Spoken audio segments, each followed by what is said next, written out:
नमस्कार विद्यार्थी मैत्रिणींनो, आज आपण इयत्ता 8वीचा लोकसंख्या या पाठातला लोकसंख्या एक संसाधन हा मुद्दा आपण आज अभ्यासणार आहोत. फार मोठा हा पाठ आहे. बरेच मुद्दे ह्याच्यामध्ये अभ्यासायचे आहेत आपल्याला. तर त्यापैकी आपल्याला एक लोकसंख्या एक संसाधन हा जो आहे तो आपण आज अभ्यासणार आहोत. की लक्षात घ्या, कोणत्याही देशाच्या आर्थिक, सामाजिक, सांस्कृतिक विकासात लोकसंख्या हे अत्यंत महत्त्वाचे संसाधन आहे. म्हणजे त्या देशाची ती साधन संपत्ती असते. मग त्या देशाचा आर्थिक विकास असेल, त्या देशाचा सामाजिक विकास असेल किंवा त्या देशाचा सांस्कृतिक विकास असेल, या सगळ्या विकासामध्ये फार मोठी महत्त्वाची भूमिका ही लोकसंख्या बजावत असते. लोकांच्या लोकसंख्येपेक्षा त्यांची गुणवत्ता फार महत्त्वाची असते. म्हणजे नुसती लोकसंख्या जास्त असून चालत नाही, तर त्या लोकसंख्येमध्ये गुणवत्तासुद्धा असणं फार गरजेचं आहे. की एखाद्या प्रदेशामध्ये फार मोठी लोकसंख्या आहे म्हणजे तो प्रदेश फार समृद्ध आहे किंवा त्याचा विकास झाला असं आपण म्हणू शकत नाही. म्हणजे एखाद्या प्रदेशामध्ये जास्त लोकसंख्या आहे परंतु ती गुणवत्ता असेल तरच तो देश विकास झाला असं आपण तिथं म्हणू शकतो. म्हणजे नुसती लोकसंख्या जास्त असून चालत नाही, तर त्या लोकसंख्ये जी आहे ती गुणवत्तापूर्ण पाहिजे, चांगली शिकलेली पाहिजे. वेगवेगळे व्यवसाय जे आहेत ह्याच्यामध्ये आधुनिक तंत्रज्ञान असेल, सगळ्या सुखसोयी, ह्या सगळ्या गोष्टीचा विचार केला तर ही जी लोकसंख्या आहे म्हणजे गुणवत्तेनुसार कुशल अशी आपल्याला पाहिजे आहे. मग लोकसंख्येची गुणवत्ता ही जी आहे ती त्या देशातील साक्षरता, कुशलता, वयोगट यानुसार निश्चित केली जाते. मग ही गुणवत्ता मोजताना आपल्याला प्रमुख मुद्दे लक्षात घ्यावे लागतात की त्या देशाची साक्षरता कशी आहे किंवा कुशलता कशी आहे आणि वयोगट यानुसार ती निश्चित केली जाते. त्याचप्रमाणे साक्षरतेचा परिणाम त्या प्रदेशातील, त्यानंतर लिंग गुणोत्तर प्रमाण, त्यानंतर वयोगट, याबरोबरच तिथलं आरोग्य कसं आहे, म्हणजे थोडक्यात आरोग्य सोयीसुविधा कितपत प्रमाणामध्ये आहेत किंवा तिथली शैक्षणिक पातळी कशी आहे इत्यादी गोष्टीचा विचार लोकसंख्येला संसाधन संपत्ती किंवा साधन संपत्ती मांडताना केला जातो. की तसेच या देशामध्ये लोकसंख्येच्या ह्या 3 गोष्टी विचारात घेतल्या जातात की लोकसंख्येच्या गुणवत्तेनुसार कुशल व अकुशल मनुष्यबळाचा पुरवठा होतो. म्हणजे लोकसंख्येच्या गुणवत्तेचा जर विचार केला तर कुशल आणि अकुशल अशा 2 मनुष्यबळाचा इथं पुरवठा केला जातो. आता आपल्याला काय केलेलं आहे की पान क्रमांक 42 वरती एक तक्ता दिलेला आहे आणि तिथं तुम्हाला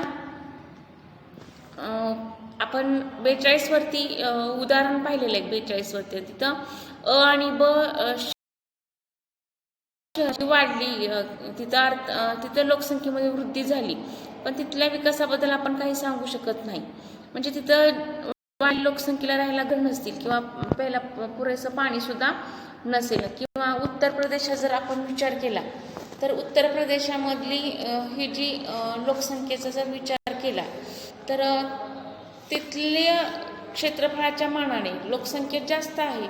मग तिथं पिण्याच्या पाण्याची सोय आहे का बाबा, पुरेसे पाणी आहे का, किंवा फक्त वृद्धीचा काय उपयोग. म्हणजे तिथली लोकसंख्या निस्तीच वाढून काय उपयोग ना, की तिथलं त्या प्रमाणामध्ये सोयीसुद्धा त्या लोकसंख्येला असल्या पाहिजेत. मग हा विकास जो आहे म्हणजे कसा मोजायचा, म्हणजे एखाद्या प्रदेशाची जर लोकसंख्या वाढली पण तिथल्या लोकसंख्येच्या मानाने तिथं प्यायला पाणीच नसेल, राहायला घरे नसतील, तर त्या वाढलेल्या लोकसंख्येचा काय उपयोग, हा एक मोठा प्रश्न आहे. मग जर अशी नुसतीच लोकसंख्या वाढ होत असेल प्रदेशाचा विकासच होत नसेल तर त्या लोकसंख्या वाढीचा काही उपयोग नाही. म्हणजे नुसतीच लोकसंख्या वाढते, प्रदेशाचा आपल्याला झालेला पाहायला मिळत नाही. जर असं आपल्याला दिसत असेल तर त्या वाढीचा आपल्याला काही उपयोग तिथं जाणवणार नाही.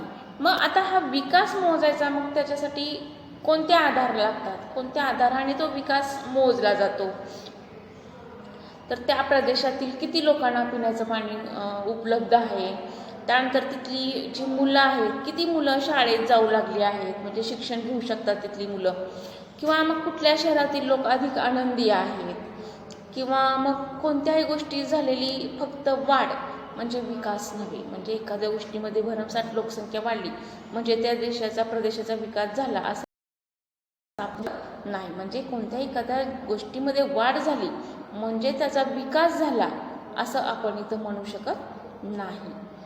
मी बरीच दशकं काय व्हायचं की एखाद्या देशाचा विकास ह्या त्या देशाच्या स्थूल राष्ट्रीय उत्पन्नावर मोजला जायचा.